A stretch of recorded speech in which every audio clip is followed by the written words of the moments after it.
Hello, everybody, and welcome back to The Seventh Rule with Cirroc Lofton and very special guest, Mr. Roddenberry. Hey, Hello, guys. Good to be here, man. Good to see you. So, some of you may be wondering, Roddenberry, what did we do to deserve this? Well, well, this punishment? No. Well, your special guest. Many people may not know, including myself until very recently, that Roddenberry here actually acted in this episode somewhat. Can we use the word acted? Will you tell us, what do you remember about this? I can't. So was it first or second season? First season, right? Yeah. Okay. So I people have heard that I was a PA. My father, of course, got me a job as a PA during the summer, 1987. I guess I was somewhere around 12 years old. And that PA, for those who don't know, a production assistant or gopher, you run scripts around, you make coffee, you do those sorts of things, and you get a bike and you run around a lot. And as a kid, I was kind of pissed because it was summer and my friends were all playing and doing stuff, and I wanted to do that, but my father, in his own way, was trying to sort of like, you got to get a job and learn what it's like to earn a living, even though I was the producer's son on a TV show. Anyhow, there's a lot of ways we could dissect this and pull it apart. But it was a great experience. I wasn't into production, really. I wasn't like, oh, I want to be a producer when I grow up. I just made the most fun of it. And I'm getting to the part. My mother had put me in commercials when I was even younger. So there's a couple of commercials out there. There's Granola Clusters, Max Steel's Robot Force, One to Grow On, Kingsford Charcoal. I already said granola. And I think, anyhow, yeah. One to Grow On, wow. One to Grow On, yes. I can tell that story. I was just a kid, a bird watcher. I was a bird watching kid. And a girl wanted to play with me, like hang out or whatever. And I was like, no, leave me alone. I want to watch birds. I don't know. And they I think, there's a point where they show the beginning scene and then someone talks about, I don't know, in a nicer way, don't be a dick to your friends, I guess they were saying. Mm-hmm.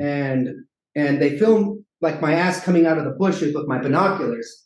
And then I see her with another guy and I'm like, oh,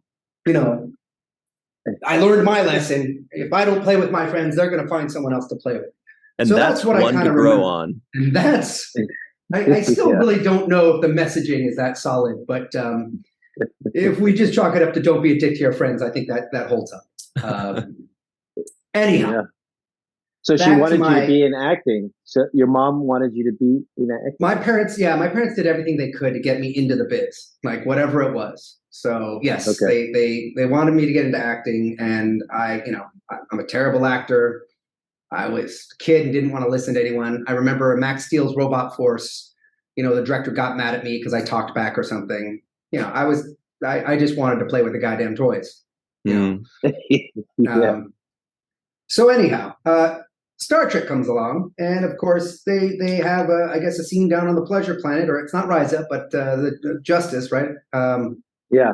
And sure enough, I'm at that age where girls are starting to look interesting, but I don't really know what's going on. And I'll get to that point. How old were you? It must have been 12. It must have been 12.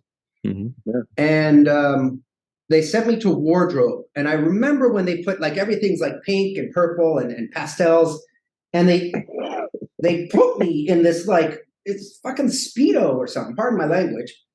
It's so tight, and I'm this little kid, and there's a little pocket to put my junk in. And I've never been in this situation where there is a person, another man. I don't know if it was, who was it? It's not Bill Tice, or I don't know who it was. But they're telling me you put it in there. But if you look, even the picture right behind you, everyone's got their little nub kind of just poking right out. And that's what I had. I had a little tight, I'm 12 years old with the little nub there. And, I'm the whole time I'm like, I don't know. Do I ask for protective services at this point? I don't know if I'm I don't mean to make jokes about it, but it was just a weird experience at my point. Totally. Yeah. And of course, it was a location shoot. A location I think they shot at many, many times. It's that futuristic. The Japanese garden at the Tillman water plant. Yeah. Yeah. I mean, I'm sure you've been there. I don't know how many scenes they've done, but so that was it. So I was just background, and they had a couple scenes. I remember once with kids running down a hill and all that. All this is to say, my acting was so good, I was cut out of the whole thing. But there was this incredibly attractive blonde girl there. I don't know. She must have been 16 or something like that. And I was just, and she was wearing, what they were wearing. And I was just infatuated and just goo goo gaga over her. Clearly nothing happened. She was out of my league and all that. But that's, I think I've covered the basis on that one. Do you remember if it was 1 day or 2 day? Were you just there for just the 1 day? I feel like it was just 1 day. I don't remember a second day. I was in a second episode, and my head is actually in it. The back of my head is in a different episode. I know we're talking about this one, Justice. Is it Justice? Yeah. There's a school scene where the back of my head, like I'm talking to the teacher and I just leave camp. Basically, you see this.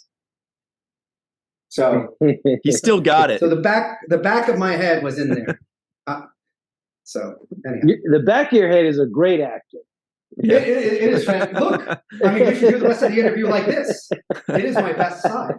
Well, now, lastly, on this, this episode, Justice, do you remember if you were running in groups or if you're running by yourself or if you're going back and forth a million times? Do you have any memories of just kind of like the minutia of the day? Were your legs getting tired? Was it hot? No, I don't remember if it was hot. I do remember, again, this outfit being very uncomfortable and very revealing. Yeah. And then, not good for a 12-year-old boy. Not good for a 12-year-old boy. But I mean, it was exciting because there were a lot of attractive women in scantily clad outfits. And I, again, not really knowing what to do, but being 12 and knowing there's something going on. There's things firing up here and down there, and I am interested in this.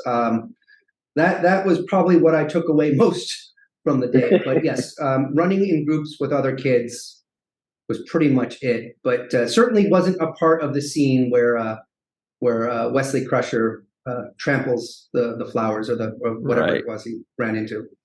How was it like the Huntington something or other?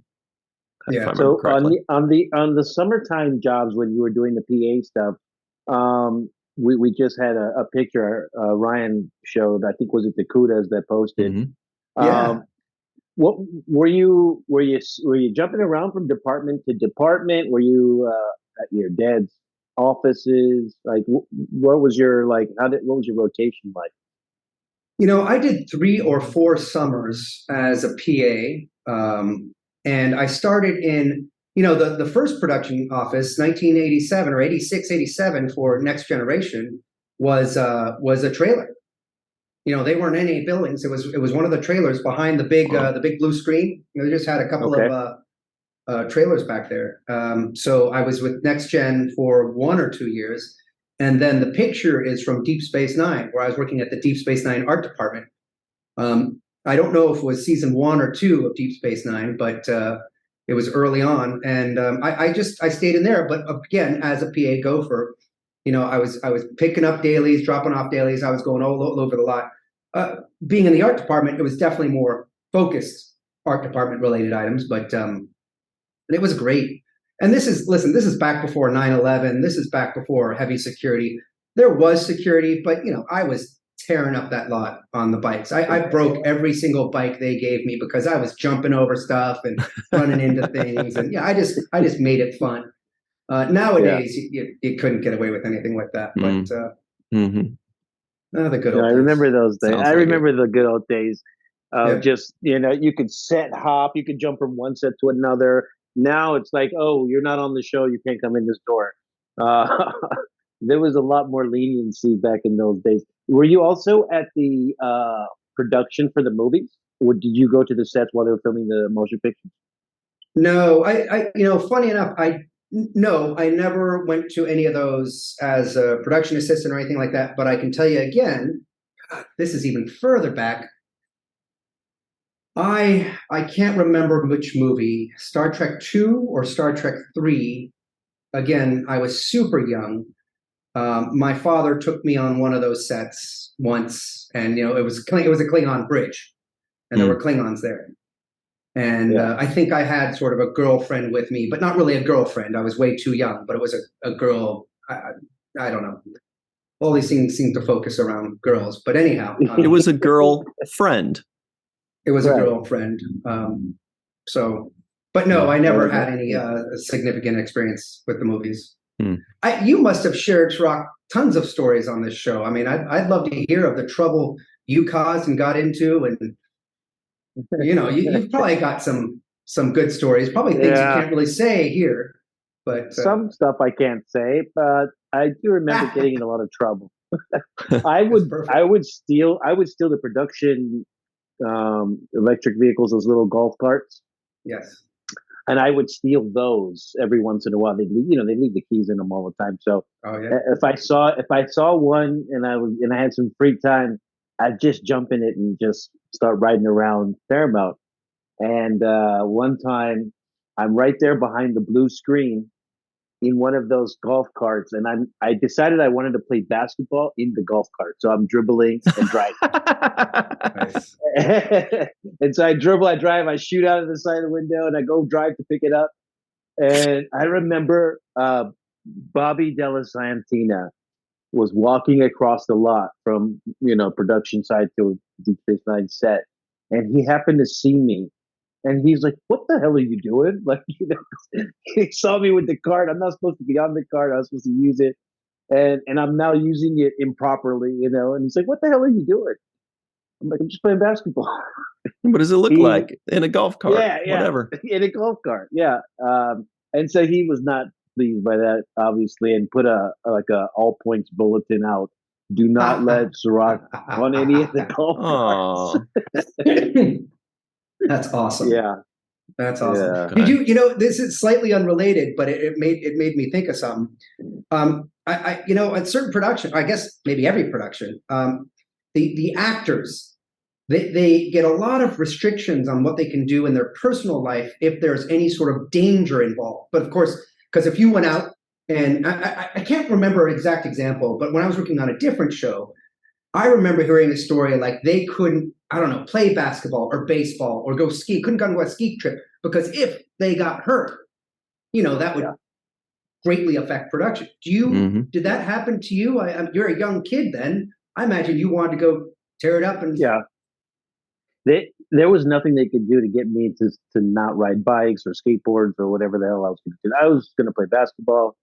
Actually, the last season of DS9, I got a basketball show for Showtime. It's called The Hoop Life. And so I told Avery, I said, Avery, I just got this show. It's a Showtime show. I'm going to be moving to Canada to film it. It's 26 episodes already booked. And I was excited to be leaving. And so I told him I'm going to be going to the basketball court every day to get my game up for this show. Yeah. So I look like I'm ready. And I remember the day like it was yesterday. I came in, I was so excited. I'm going to UCLA right now after we finish today and go play. And he says to me, like really calmly, but he's just like, be careful. And he was alluding to what you're talking about getting hurt. And I was like, yeah, sure. What is he talking about? Be careful. I'm going to play basketball. Man, I hurt myself so bad. I twisted my ankle. I tried to jump and block somebody's shot, landed on their foot.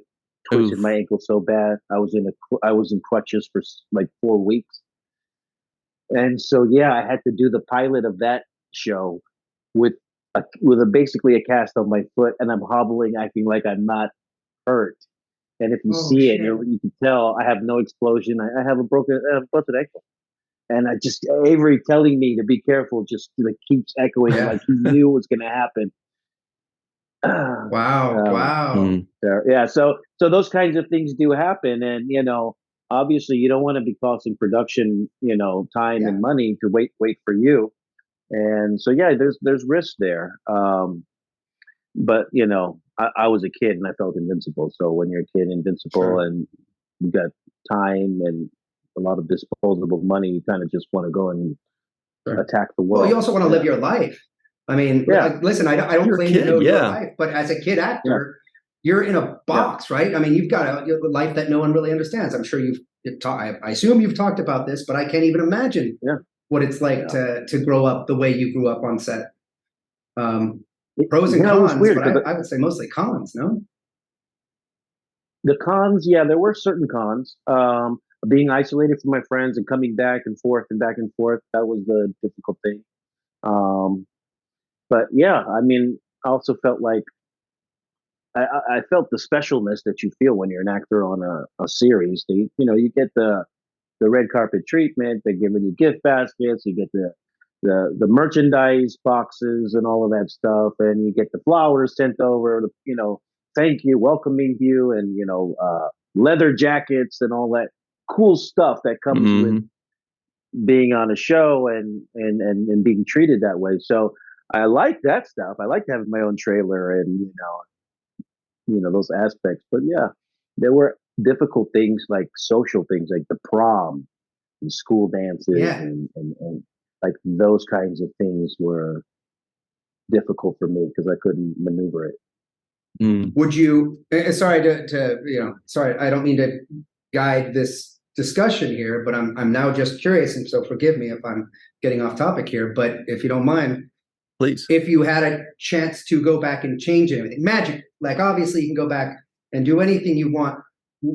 Is there something you do differently? Would you do everything the same? Would you what would you do differently, if anything? Yeah, you know what? I think I did everything I wanted to do.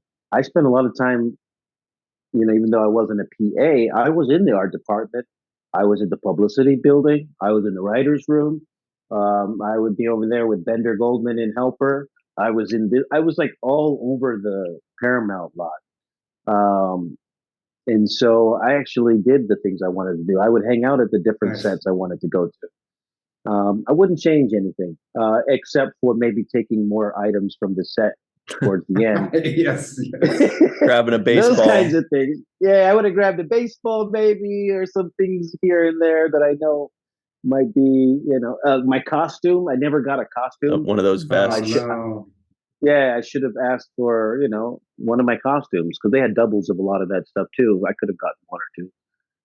But yeah, those kinds of things I would take back and redo. But other than that, I think the memories are great. The people that I met, I developed a lot of good relationships with people, and no, I enjoyed my childhood. I didn't feel abused or misused or mistreated. Yeah. Mm-hmm.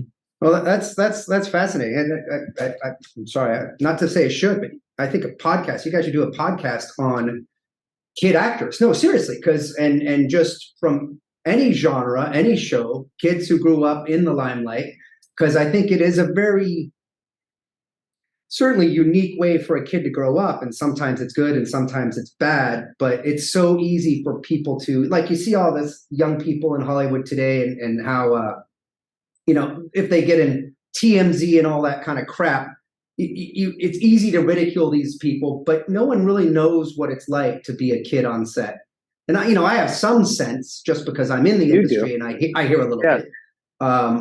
But there's a lot of challenges, and I wonder, I think it would be fascinating to hear the different perspectives of how kids went through that. But actually, Rod, I thought you had a lot of pressure. I thought that you had a lot of weight on your shoulders, being that your dad was who he was, and people had these expectations on you, and I felt like you probably had more pressure on you than I did. I not then. I felt like it. I felt like, oh man, this guy, he's got the Star Trek universe on his, he's the heir to the Star Trek universe. I know they're looking at him like, oh, there's a lot, what is he going to do? Is he smart enough to handle it?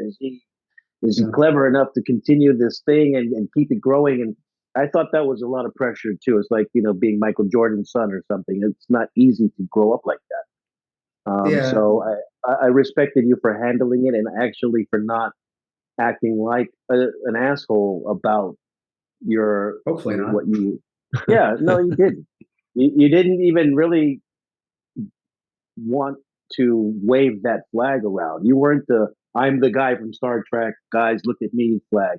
You were like more like, I don't really give a shit about this, guys. I'm just here because because I gotta be here. Yeah, I don't know. For better or for worse, you're absolutely right. I didn't really give a shit back then. I was younger, and we all mature at different times. I'm still working on maturing myself. But yeah, I didn't really care, and it wasn't so much, fuck this, fuck everything. It was just sort of like I'm 16, I'm 14, I'm whatever. I don't know what I want to do. I don't want to be in the business yet. I don't want to be the next Gene Roddenberry. So it was good because I got to be myself, and that is its own issue. But it was also bad because I didn't necessarily take advantage of the opportunities. Like, I didn't do what you did. Yeah, I delivered scripts to buildings, but I didn't hang out and go to editing and talk to JP Farrell and say, show me what's going on. I'd love to watch this. Can I say, I had every opportunity to do that, but I didn't. So if I changed anything, I'd do more of what you did. I never sat down in the writer's room. I don't think I was allowed in the writer's room, but still, I never asked. I'm sure you could have got in there. I'm pretty sure they'd make an exception for you. But yeah, I did enjoy going to the set design, watching those guys in the wood mill making sets. I spent a lot of time getting to know each person in the process, and I mean, the genius level of people like Michael Okuda blew me out of the water. I was also interested in the intellectual aspect, like, oh, how does your mind work to come up with this stuff, and what subjects are you good at in order to be good at these things? And I kind of wanted to enrich myself in the intellectual aspect of what these people were doing and how they were executing their work. Yeah. Wow. Curious. I just curious times. This is great stuff. Curious, yeah. But we, Rod, I know you do have to go in just a second here, but this was really cool. And we really appreciate you taking the time. And I feel like we could keep talking to you for a really long time because there's so much good stuff down memory lane. And the two of you are both so thoughtful with how you view this industry and, children in this industry and, just that whole situation. We'd love to talk more about it in the future. But for now, Rod, we just want to thank you for joining us today, taking the time away from your busy schedule. No, my pleasure, guys. Thanks for having me on. I know I didn't have that much to say about justice, but except tell you about how tight my pink Speedo was. We figured. But it is something that stays in my memory, not just because of that, mostly because of that 16-year-old girl, but I don't remember her name. Anyhow. Luckily for you, that footage never made it on the screen, so you're actually lucky that it didn't come out. I look. I keep looking at the picture behind you, and I'm thinking, like, I'm glad I'm not, photoed right there with my little Star Trek and a Star Trek. Anyway, all right. Well, Rod, thanks very much. And everybody at home, stick around. There's more Seventh Rule for you right after this. We'll be right back on the Seventh Rule.